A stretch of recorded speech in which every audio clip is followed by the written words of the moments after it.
Hello everyone, breaking headline parody story report entertainment show. A flash mob of apparently mostly black children. I think it was all black. It might have been a white one in there, but they went into a Maryland 7-Eleven store approximately 1:47 a.m. in the morning, and their surveillance camera captured them. They were just going in, robbing, picking up anything they could steal. I think they thought, because they was a mob, that they could just go in there and just start stealing and stealing and stealing.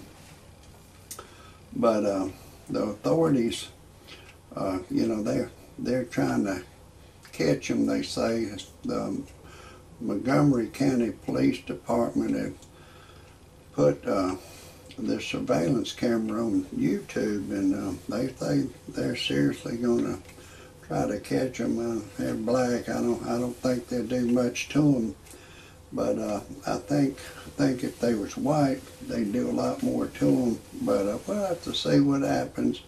But anyways, I got a lot more about this show. I want to tell you my disclaimer before I continue. I've always got to tell you my disclaimer. If anybody objects to my disclaimer, it's just too bad. I know this is a serious situation, but still I've got to tell you my disclaimer. And my disclaimer goes like this: everything in my parody report entertainment show is a parody. That means don't take anything I say seriously, don't take anything I say personal, don't try anything I say at home. If you do, check with your attorney first, and then still don't do it. I'm a professional. No amateur should ever try anything I say. If you disagree with my disclaimer, get your happy ass off my channel immediately. I don't want you to hear a thing I gotta say. Now let's get back to these black children. Some of them are children, some of them I believe are adults, you know. I don't know what age they run. I'm just guessing from 16 to 30 years old. You know, it's just my guess. But anyways, there's 28 of them. They hit this 7-Eleven around 1:47 in the morning. I think they thought because they was a mob, they'd be powerful. And of course, under the white man's law, there's more to it. But I think they ought to teach children, not to steal and shit in school. You know, I really believe they should teach children, don't bully other children, don't steal, don't rob. You'll get caught. The way the government is now, they got surveillance cameras in 7-Elevens. They got them on light poles all around the city.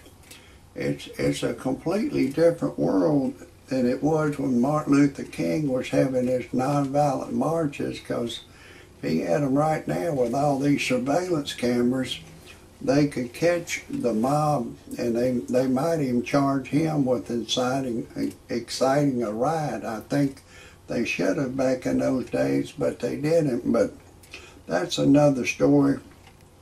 But I feel like they need to teach all the children in school, don't steal. And, think about it before you start stealing. When a man's got surveillance cameras on you, for sure don't steal, but don't steal anyway. But don't steal especially if there's surveillance cameras on you.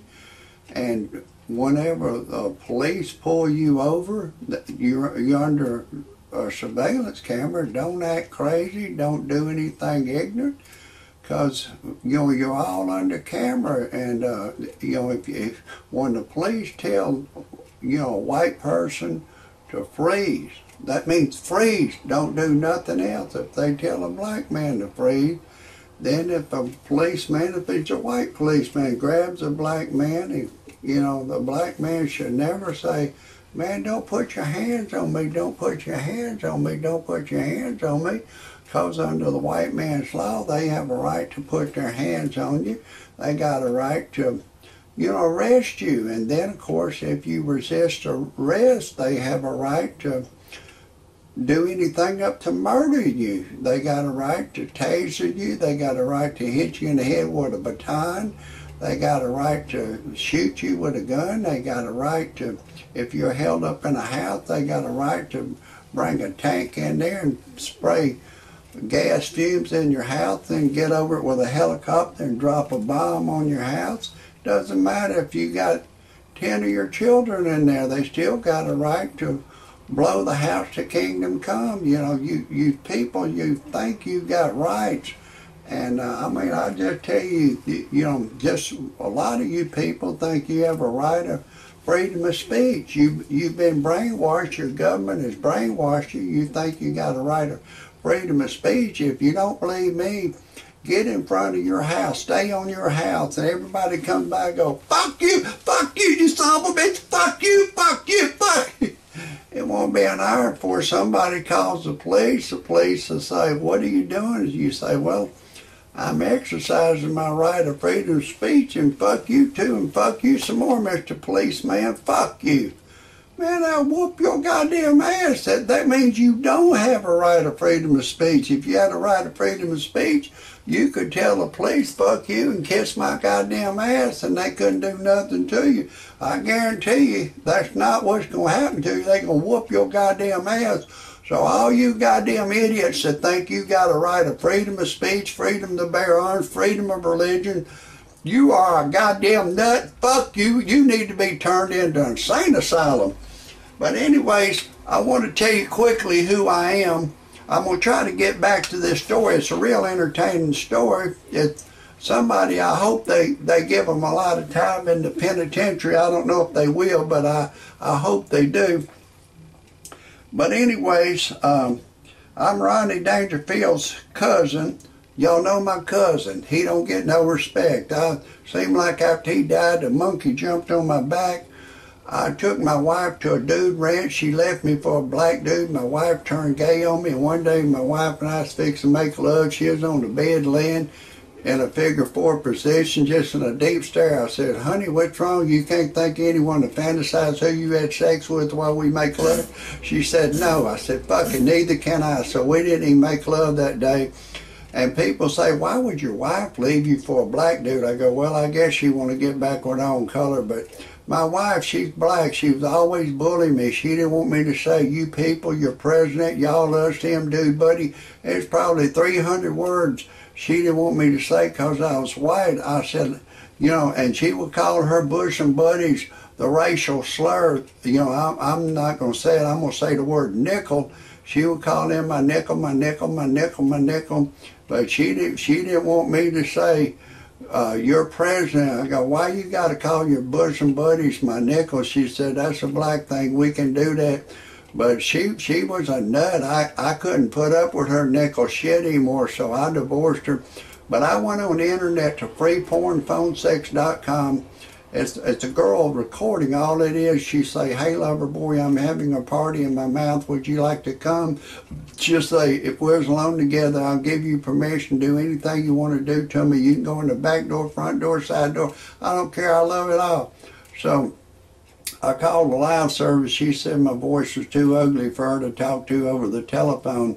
Then I went to freebuyseltradeanything.com. It's a website. You can put anything you have for sale that's legal on there, free of charge. Once you put it on there one time, it'll keep reposting on tomorrow's calendar indefinitely until you sell it. And then my wife and I, we went on and got a divorce. I couldn't put up with her nickel shit, man. She was bullying me all the time. I couldn't take it anymore. And I put an ad on there in the personal section. I was looking for a young girl to go to church and pray with me. I found a young Caucasian girl, 21 years old. We're deeply in love. Everything's going great. And, you know, I recommend this freebuyseltradeanything.com. If anybody has any criticisms or comments about my show, anything you want to say about my show, I appreciate it if you're typing underneath. God bless everybody.